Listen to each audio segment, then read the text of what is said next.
Hello folks, hope you're doing well. Just a quick video.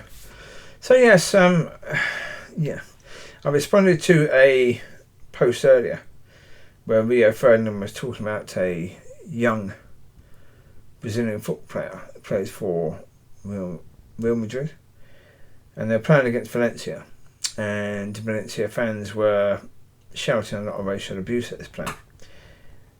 And at the end of the game, the player was in tears. Saying this racial abuse was so horrendous.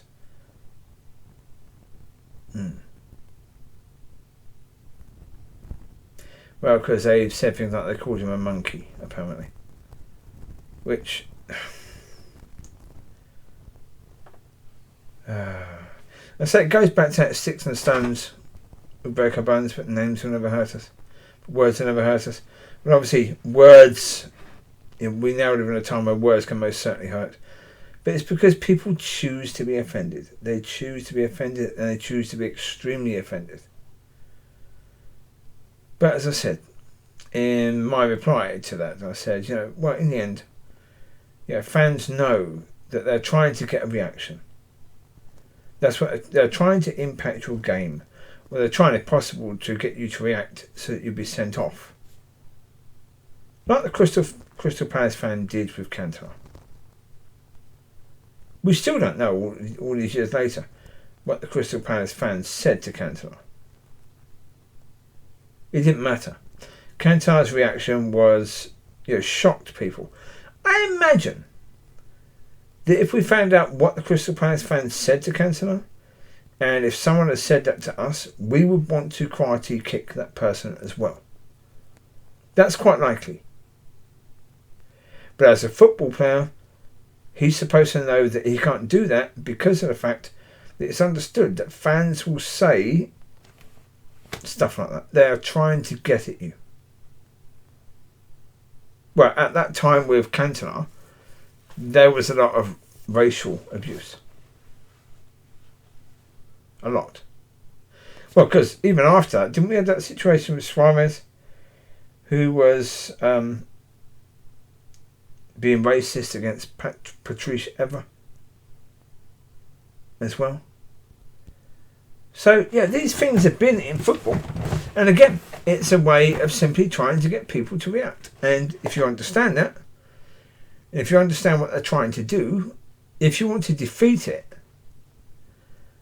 then, rather than try and banning people from speaking words or, making it into a hate crime, which, it's a word. Where people are shouting words, that's not a hate crime. There's no hate involved in it. That they hate you because you play for Real Madrid.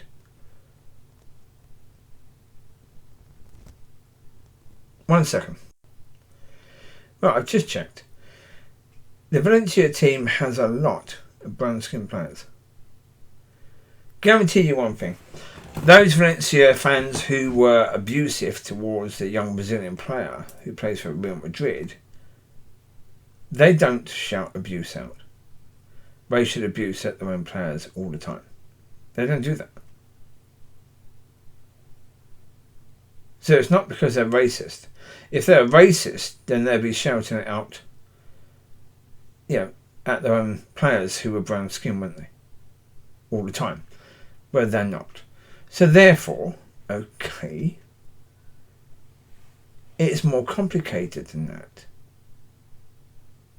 There is an understanding in football that that's part of the job that fans do to help their team. They try and put off the opposition players as much as they can.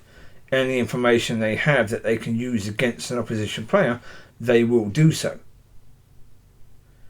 Well, understand that, and if you don't want that in the game, then deal with that. Deal with it. There's a way of dealing with it. You can say, to any fan who shows any of that, just don't give them another season ticket. Just don't let them buy another season ticket. Most of these teams have loads of fans waiting in the line to buy season tickets. So don't sell to people who will be, doing that. That's one way of doing it. But saying that this is hate speech is not. Well, that's hating a player that plays for your opposition just for that amount of time, because as soon as that player then signs for your team, you love them. You know, you wish them all the best and you wish them well and you sing lovely songs about them when they're playing for your team. That's football. That's how fickle fans can be. It's not personal. The fans don't see it as personal. But I suppose that's part of the reason why the player came out crying, because he thought if he showed the fans that it was having an impact. But you've just showed them that if they want to get to you on the pitch, when you're on the pitch, that's what they do, because they know it's going to get to you. That didn't help, not really. But as I say, speaking like that against someone like that, people don't like it. Because, same as the church, they don't want to hear that the best way to deal with the issue is to actually understand the issue and learn to deal with things in a different way, to take the power away from that. They want to learn, no, that's just ban speech. It's easier. And it is easier, yeah.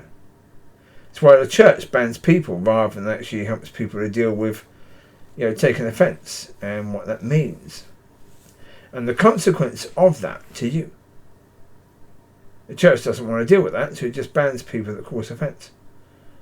Yeah. So you can see why football won't be helped by the church, certainly. Well, there you go. Good luck to people in football. I wish them well sorting it out. Not an easy thing to sort out. But certainly, calm down a bit. You need to understand it to deal with it. You won't understand it if you're shouting and screaming. So there you go. You take care. God bless. Speak to you soon. Bye-bye.